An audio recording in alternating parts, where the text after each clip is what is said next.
everyone. I want to welcome you to my Closing the Achievement Gap project. My name is Pollard, and I will be talking to you all about a group that I ran at Rolling Meadows High School that was focused on executive functioning skills. The purpose. One of District 214's goals for students is to be college and or career ready upon graduation.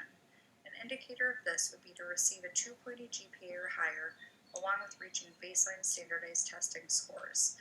The Student Services Department at Rolling Meadows High School has goals that align with those of District 214, which in part states they hope for students to achieve academically and become lifelong learners. The students chosen to be a part of the executive functioning group were students in academic need and were not considered to be college and or career ready. Target population. Students chosen to be a part of our executive functioning group were individuals from the sophomore class who were receiving 3 or more D's or F's for 5 consecutive weeks. Group took place for 45 minutes once a week for 8 consecutive weeks. Group demographics. In group, we had 7 students identify as Hispanic, 1 student identify as Caucasian, and 1 student identify as African American.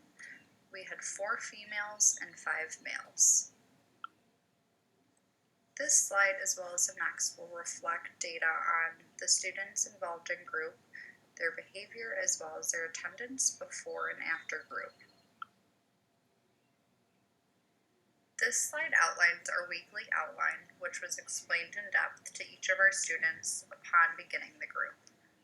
Intervention plan.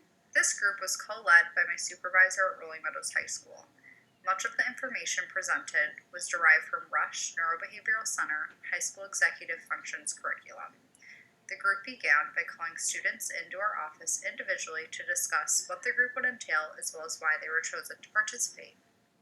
As shown in the weekly outline, I was able to focus on a new topic each week to meet the needs of my students. I created PowerPoint presentations in order to guide each lesson, but also incorporated some stimulating activities to encourage student participation. To collect participation and achievement data, I administered a pre- and a post-test.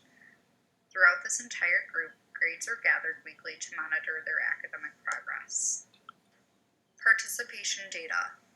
9 sophomores who were receiving 3 or more D's or F's over a 5-week period participated in an executive functioning skills group for 8 weekly sessions that were 45 minutes.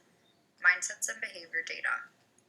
33% of the students report they feel a lack of confidence in having the ability to pass all of their first semester classes. Outcome data. 62% of group participants passed first semester with no failing grades. Results. Over the next 3 slides, I'll be showing you all a pre- and post-test comparison to 3 questions I felt represented the outcome data well. This first slide shows how students felt their organization of their schoolwork was before and after group. As you can see in the pie chart titled Before Group, more than half of the students did not feel they had an organizational system. When we go to the pie chart titled After Group, we can see almost half of the group feels organized, and exactly half feel they're at least partially organized.